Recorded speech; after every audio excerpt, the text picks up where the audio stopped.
What's up, peeps? Today we're going to have a look at this Thunder Tiger Pro 21 engine. This was a really popular engine for Thunder Tiger models, spanning a long era of in the 1/8 scale models they made, like the EB4 and the MTA4 monster truck. A good engine, these, plenty of power and torque, robust, reliable. But this one looks like it's been at the bottom of a pond.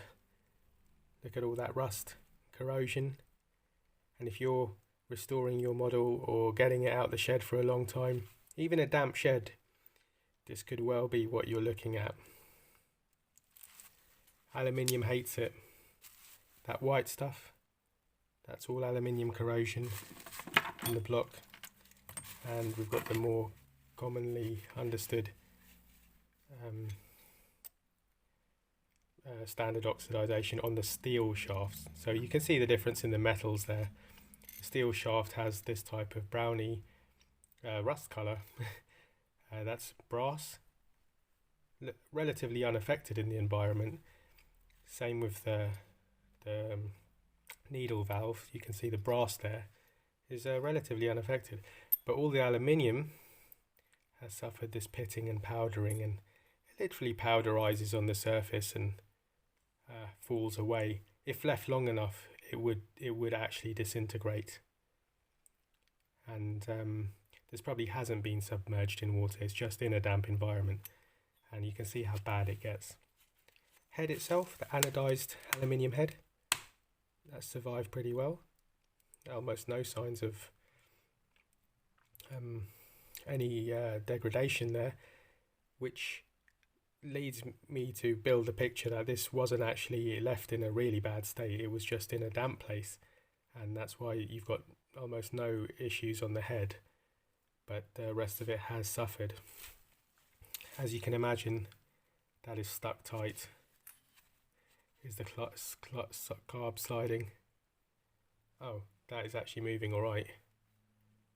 Usually the carb gets stuck pretty quickly just because it's upright and the top side of it oxidizes, but that's good. That's a good sign.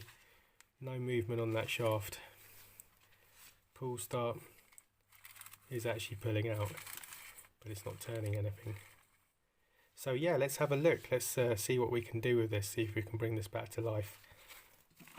Firstly, we'll fill it with a load of spooge. Everyone has different favourite stuff for this.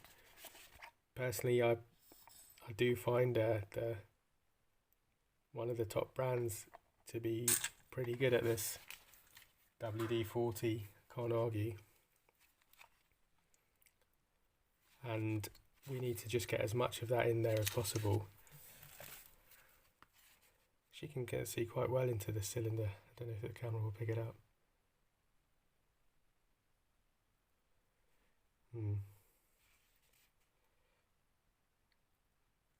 Get a load in there. Load around these bolts.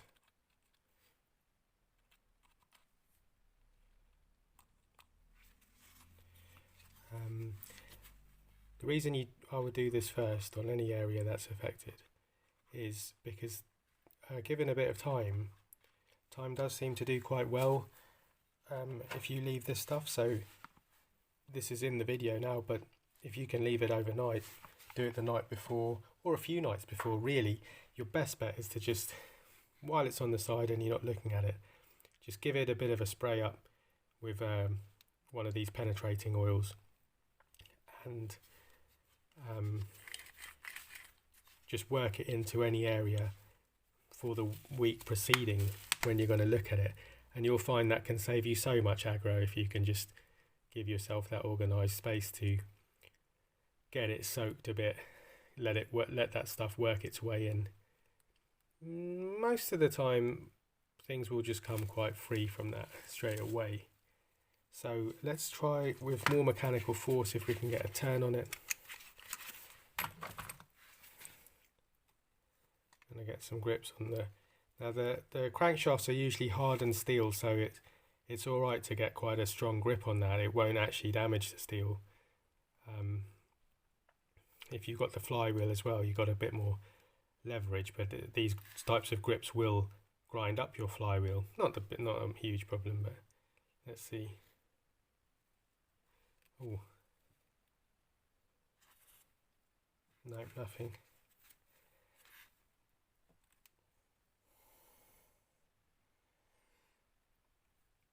Quite a lot of force now.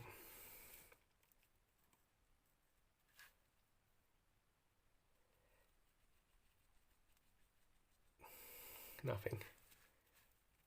Wonder what's happened there. Quite unusual to have a seized free moving carburetor, but a seized crank.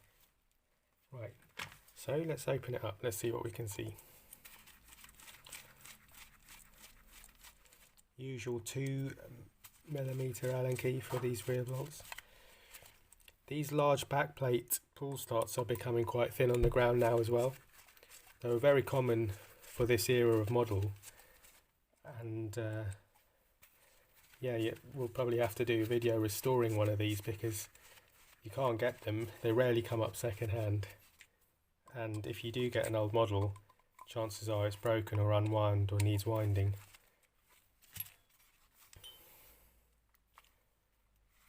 That's quite stuck on. Got a bit of movement there.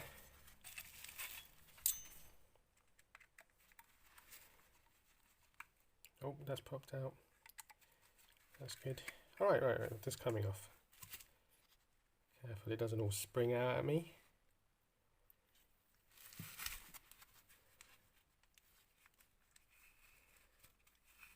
That's actually functionally quite good. Probably a bit of a spray down will get that. They get that going. Try and get it. See straight away how that's going. So that's pretty good. Now the one-way bearing obviously wasn't turning the crankshaft, so that is not working. And you can see the shaft turning inside, which is not a good sign. So it is actually gripping the shaft, but the shaft isn't turning anything. So that bearing seems not too bad. Now a great way to get a one-way bearing to work is to get a bit of oil just straight into it. I find like just a few drops of oil, give it back and forth and stuff. That seems to work its way quick. Oh yeah, that's gripping straight away now. And it does seem to be gripping something inside now. Shaft isn't turning. Shaft turning? We had a bit of friction somewhere. Could be a pin. Anyway, yeah, that's feeling pretty good now. So yeah, one-way bearings, if you've got bearing problems, a drop of thick oil. Now what's really good, thicker oil the better, and it'll just sit on there. Something like a gearbox oil for a car, 75 weight, and that just sits in all the needles of your one-way bearing. Let's have a look at those again.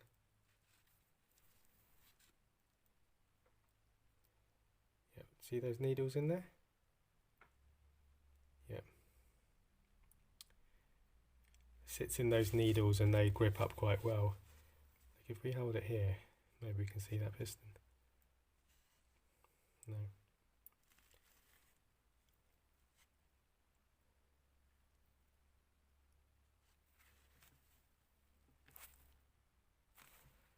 Alright, let's rip the back plate off. Hopefully these are not rounded out. That's a common problem. I can feel a good grip on these ones. Now you want to be really positive with an old small nut like this. You can't risk a poor purchase or poor grip of it, because if you round it out, you're going to be in for more trouble, or if you strip the head off, even more trouble after that. So you do want an Allen key that's got a very good hardened high tolerance tip. So when you put it in, it is not just rotating too much side to side. Now you can see a bit of play in this. It's not amazing, but some are really bad, as long as it's good. If there's any crap in there, inside the hole, use an old nail or a spike to clear out inside the hole, like this one maybe. Just scrape out whatever crud is in there, because you want your Allen key to go as far in as possible and get the best grip as possible. Right, now these are pretty good. Again, if you've got time, put a bit of stuff on them. The longer you leave it, the better. But you want to do everything I'm saying up front before risking turning that. Because getting it wrong, or it going wrong for you, is so much worse and more time consuming after. It's much better to take all these steps and precautions up front. Now the backplate bolts aren't the worst if they round out, because usually you can get a grip on the side of the bolt like that. If you've got a really good purchase, you can probably get it off without the Allen key stuff being intact. But again, it's still not easy. Right, let's see how these go.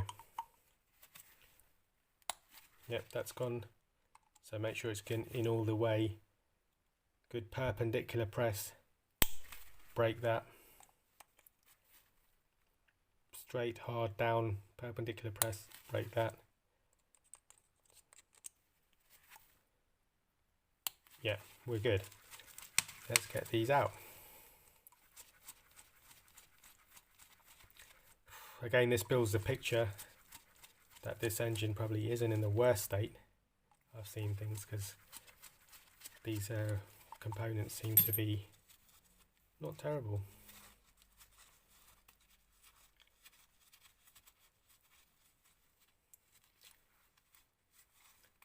Got one of these fat shafts on the back, 8mm,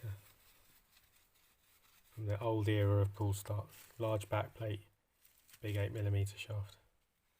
Right, oh look, that's just moved straight away. Sometimes that can be very stiff, but we did get a bit of oil on there and oil in there, and that all helps. So let's smoothly get that out, and that does not look too bad, does it? That's turning quite freely. Bit of surface rust on there, not a huge amount. Corrosion on the back plate, but not within the joint, within the flange. This has popped out. Golden oil colour there. I don't know if that's the new oil we've put in, but it looks pretty wet. So quite a lot of the new oil I pumped in there probably has gone onto this and kept it free. But I mean, that's not too bad. We'll come back to that. And then the look inside. Golden oil colour, that's the new oil then. Crank itself, rod, doesn't look terrible. I don't know why this crank's not turning, but that does not look terrible in there.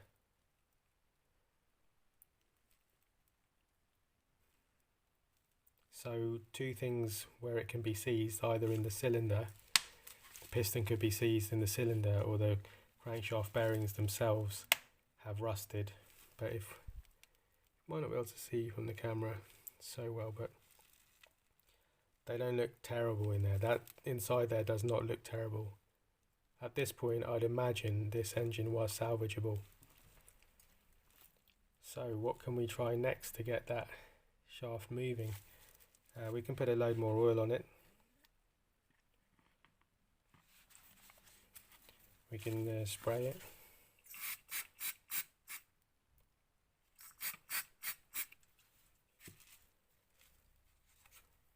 Put a finger in there, try and move it. And get the grips back on the head of it and give that a go. Nothing.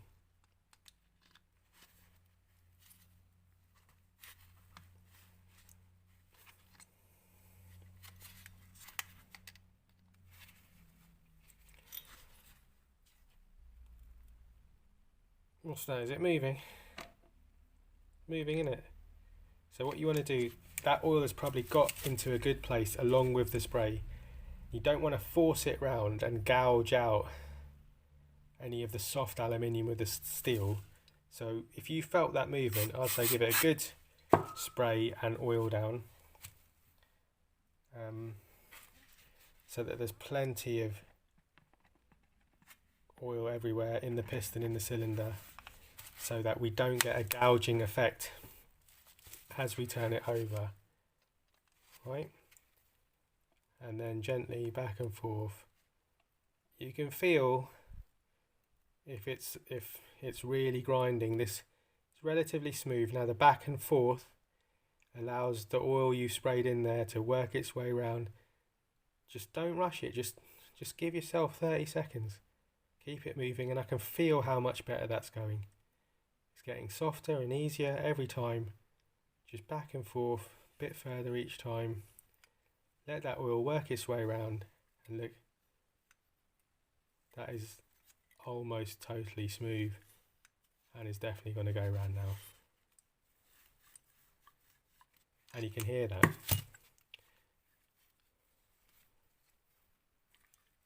Yeah, look, that has just gone. A little bit of grumble from the bear. Oh, could you hear that? Bit of crud in the bearings. Some crap floating around. But overall, that is spinning pretty freely and isn't rattling about, so the conrod isn't just rattling. The piston feels intact. There's actually no movement in that conrod at all. I can feel with my finger. So this is probably hasn't even been used that much, this engine. Right, and that's just getting freer and freer and freer and freer. So good. Good. At this point, you've got to make that decision. Do you think this will work? To be honest, these engines run in nearly any type of degraded mode. Even if they're pitted to hell, rusty, as long as that piston's going up and down and round, you should be able to get it to run.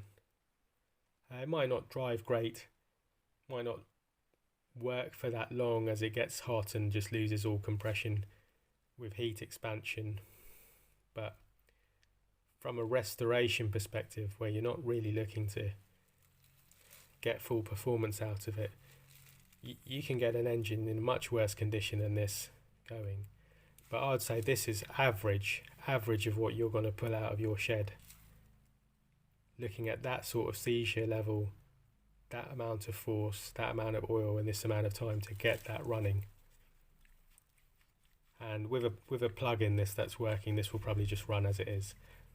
I wouldn't recommend that. You for an extra half an hour now, we'll get this really tidied up and in a good shape. And I'll show you a bit how to do that now. So, what should we do next? Right, that carburetor was sliding alright, nice and squelchy. Oh, since we put oil on it, that's rotating freely. We can get that out. We can have a look down there for corrosion. That turning. Doesn't look too bad either. Really. Oh, I can see some murky crap in there. Bit of rubber or something maybe. But not terrible. It's spinning smoothly. So yeah, it would be good to just get this stripped down. We'll clean down each component as best we can.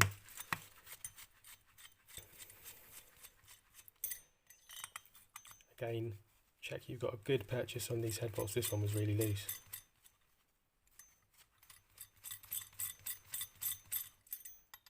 You just hope it is turning something. Feel that it's good in there, good firm grip when you turn it. Downwards force perpendicular. If you feel like there's crud in there, use your nail or spike to clean it out. Check it's good grip. and these have come off alright. But this head looked alright, didn't it? So you can maybe see from there.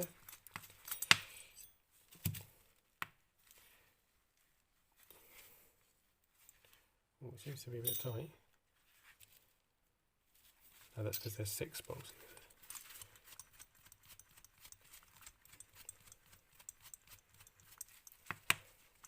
Now here's a quick tip. It's when you're running a Nitro, you have to periodically check your head bolts.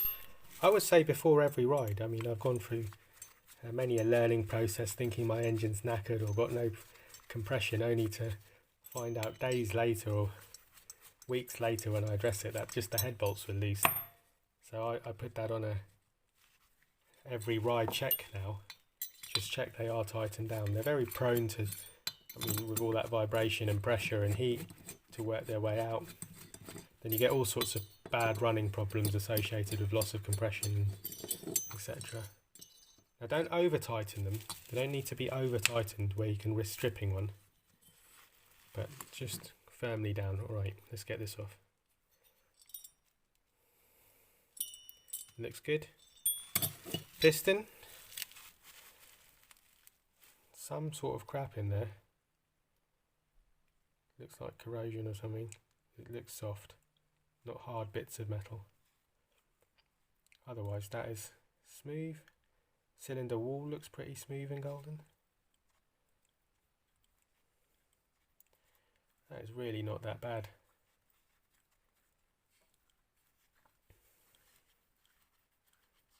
So there we go. So let's pop this apart. Now what we want to do to pop this Nitro engine apart is you want to separate this brass cylinder, which is your piston liner. It needs to come up. Now there's nothing really holding it in apart from the head when it's bolted down, and there's a locating pin here. There's a few ways to get these up. I find one of the best ways is to look for the liner from inside. This can't get the best angle of it, but when you look up there in this angle, up this hole, you will see the bottom of that liner, and you want to use some sort of hard plastic, not a metal implement. Just please do not rush for any tool that you've got to hand, because it's very easy to scratch or chip or damage parts here. They're a bit fragile, they're hardened, like the aluminium is heat treated and hardened, so it's a bit brittle in order to handle engine temperatures, and the liner itself is relatively soft and ductile and will scratch easily and then cause all sorts of other damages. So in this case I've got the back of a toothbrush, which is quite a good hard bit of plastic, and I'm looking for the bottom of the liner up here. I can see it, and I'm going to give it a push with this toothbrush if I can. Yeah, I felt it on my finger move up, right? And you can see there it's come up there. If it's really rough and you've really got to grip it on the outside flange, so it's not any of the parts that touch any of the moving parts. Just get it there. This is if it's really tough. I mean, you can see this is very smooth and easy, probably because we've jammed it with oil everywhere and let it work around. You could even heat it up with a heat gun or hairdryer in the oven even, just to help that oil that you've pumped in work its way between the liner and the case, and generally just give you something that stops you having to just go hard with the hard tools. But yeah, if you've got to grip it, you want the outside here, because that way you can file it down after and it's not any critical tolerance. So yeah, we'll pull this out just by hand. Now you remember the direction it goes in because it's got this locating notch and there's a corresponding pin here. All Nitro engines have that, so that's the way it's going back in. Bit firm at the end. Right, see in this cylinder? You've got a bit of dirt from what we've dislodged, bit of particles of corrosion and stuff, but on the whole that's pretty good. Pretty good, so that's put aside for cleaning. Then you're left with the bare piston and inside here. A bit scratched the top of that piston, and a little something going on here, a little nick taken out of it or something.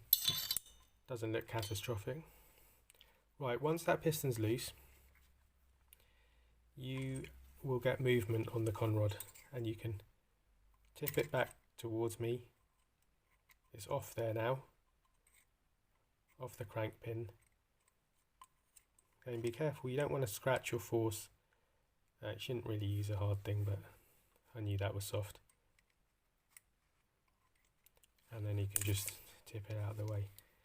Now this is a bit harder to remember the direction of, so what can we use to recognise it? There's a little oil hole there for lubricating this bearing, so that oil goes onto that bearing, and there isn't one on the back. Sorry, on the back. There isn't one on the back here, so we know this is the front. So that's got to go back in the front way because it's got this. Yeah, see that small oil hole down there to lubricate the bearing? Let's have a look at the bearing.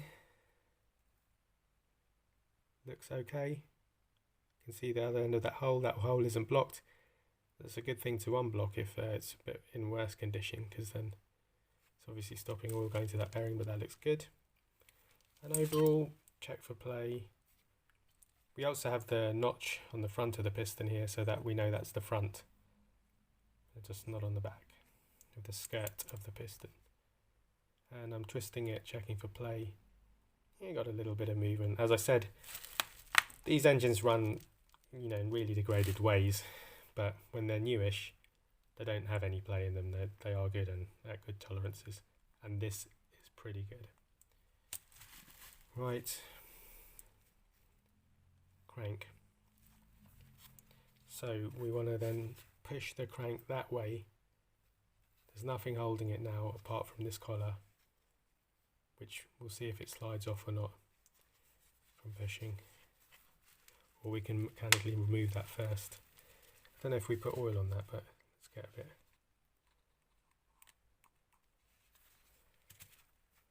On there, because you can, that's just hindering the process. Now this might need a bit of a tap from that end, and the good thing is because it's hardened steel, it can take more of a tap.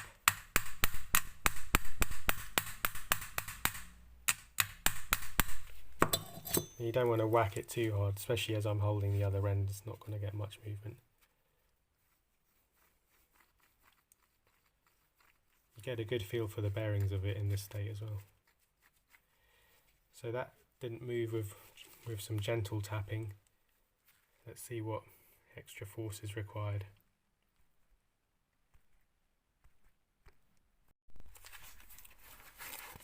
Alright chaps, let's show what I had to do to get this out.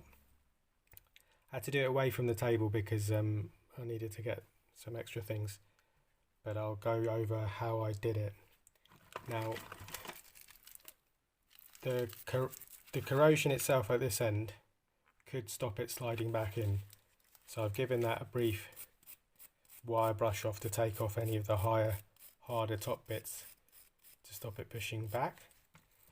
Then I got a block of wood, or anything, but it's something not metal or hard, not brick or tie, something that's going to damage the engine. But wood's great because wood's softer, it's firm enough, but it's softer than the metal itself, so it won't damage it. And then I gave it a push down this direction, so shaft on the wood, firm push here because you can push quite a lot of weight, and that just got it moving and popped it out like that. That's all I needed. If you do need to give it a tap, you can make sure that's flat on the wood, flat on this flange. Don't rest it across both parts where it's at an angle. Make sure it's flat, and then a gentle tap with a hammer there. Now it doesn't work to just whack it. You want to just like give it shocks and taps. You can be firm, but you don't want to whack it, and just try and use oil and repeated tapping. It only takes a few minutes and you'll feel it just free up and loosen off. Anyway, this one did just push out. The collar just pushed off. They're not usually on that tight because they've got that gap in them, so they only tighten down when they're being clamped down. As you can see, I mean, look at the condition of that, showing the differences of different metals in the same environment. With a bit of oil, I mean, that's starting to look really good. Right, crank's pushed out. Get it out. Let's have a look at that.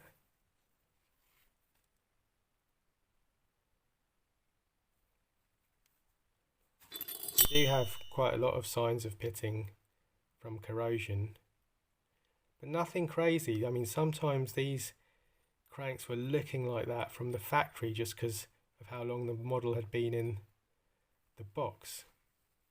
It's non-treated metal, it is hardened, it is prone to surface corrosion because there's no corrosion treatment to the metal. That's why using after run oil to just get a layer of oil over it when it's sat in storage is worth it every time. So you can see a bit of pitting, but the bearing surfaces, they're not amazing, I must say, but I could feel that there wasn't play and there wasn't the tolerances are all right, so it's probably all right. And then that front end with a bit of wire brushing and oil, you can see is starting to clear up all right. For those that don't know, fuel goes through the carburetor, through this hole as it turns around.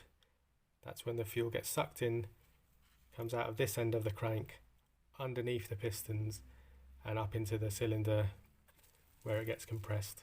That's what these crankshafts look like. Inside the case itself, quite a lot of gold and brown from the oil we've got. The bearings don't look overly corroded, and they were spinning freely. So yeah, the next step is to clean up all your bits and pieces.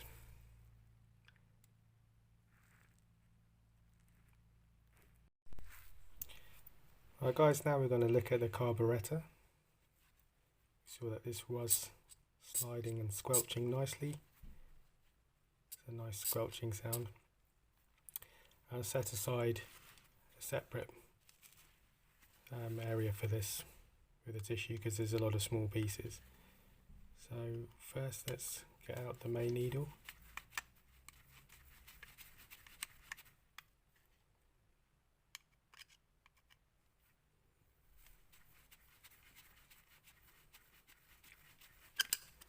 It's a bit stiff. This is also where your primary non-running blockage will be. So if you're just looking for a quick fix, it's always good to just whip out this needle.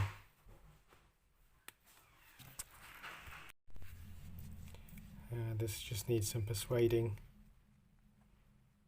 but it's just the O-ring holding it in. There you go. Doesn't look too bad. But these are really fine pieces regulating the fueling, so they need a nice clean up. Right, take out the idle screw, which is this one.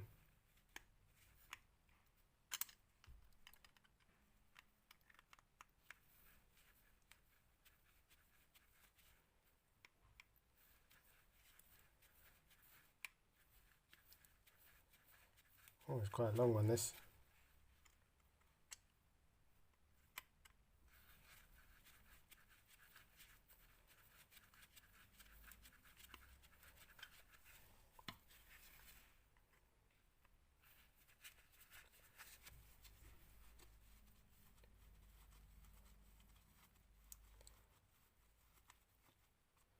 Really long idle screw that.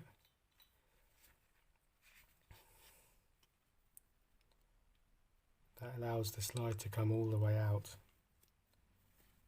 So we'll pop off the rubber gaiter, pull the slide all the way out. Actually looking quite clean there. This was strange here because the engine was rough on the outside, but all the carburetor looks pretty good. That's in pretty good shape, pretty clean. Needle valve looks clean. Even that, these are often really rusty and bad, but that looks quite clean as well. So we've got more of the body exposed there, still a bit dirty, and we'll just get that off as well. The main needle valve housing, just make it easier to clean. Okay, make sure you've got a good purchase on it, firm, and that's come off smoothly. There's